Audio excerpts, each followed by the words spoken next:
কারীম দীর্ঘ একটি বছর পরে পবিত্র মাহে মুহররম আজকে 10 মুহররম আশুরার দিন জুমার দিন আল্লাহ রাব্বুল আলামিন আমাদেরকে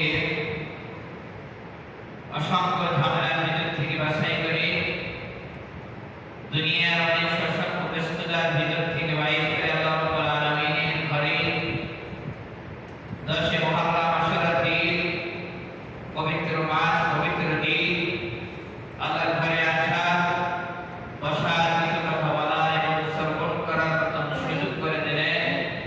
এই জন্য থেকে শুকরিয়া আদায় করি বলে আলহামদুলিল্লাহ।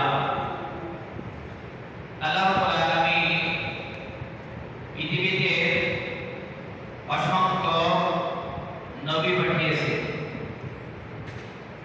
1,24,000 মহাত্তর 2,24,000 পয়গম্বরকে পৃথিবীতে পাঠিয়েছে। আল্লাহ রাব্বুল আলামিন ওই সময় এক এক গোত্রের জন্য এক একটা নবী পাঠাতেন।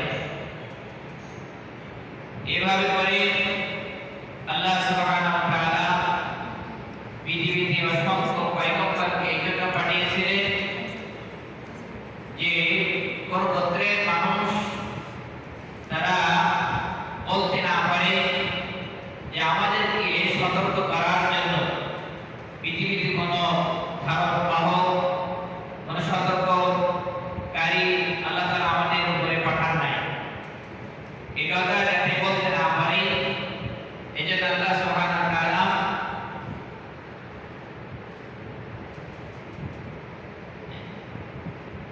আল্লাহ রাব্বুল আলামিন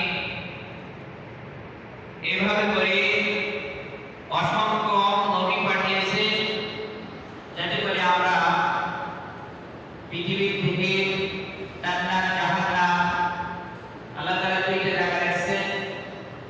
ভালো কাজ করলে ইসলামের পথে কাজ করলে আল্লাহ তাআলা জান্নাত রেখেছেন। আল্লাহর হুকুম না মানলে শরিয়তের কাজ করলে আল্লাহ তাআলা জাহান্নাম রেখেছেন। এই অসংখ্য পয়গম্বরের ভিতরে আল্লাহ রাব্বুল আলামিন আপনার আমার নবী বিশ্ব নবী জনাব মুহাম্মদুর রাসূলুল্লাহ সাল্লাল্লাহু আলাইহি ওয়াসাল্লামকে পাঠিয়েছে। গোটা পৃথিবী লক্ষ কোটি কোটি মানুষের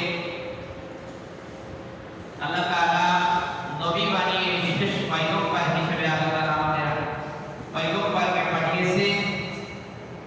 যে পয়গম্বরের উম্মত হওয়ার জন্য নবীরা পর্যন্ত দোয়া করেছে।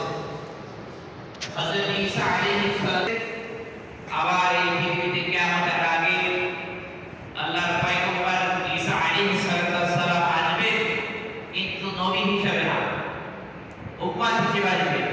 কি হিসেবে বলেন? উম্মত হিসেবে। আল্লাহর পয়গম্বর বিশ্ব নবী সাল্লাল্লাহু আলাইহি ওয়াসাল্লামের উম্মত হিসেবে এই পৃথিবীর জমিনে আসবেন। বলেন আলহামদুলিল্লাহ।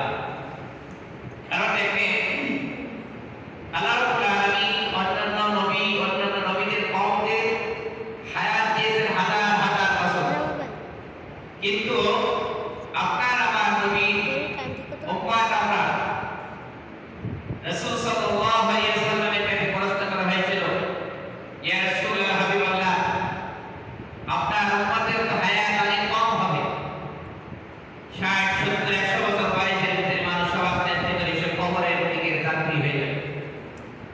এদের জীবনে তারা কিভাবে নেক কাজ করবে? আল্লাহ রাব্বুল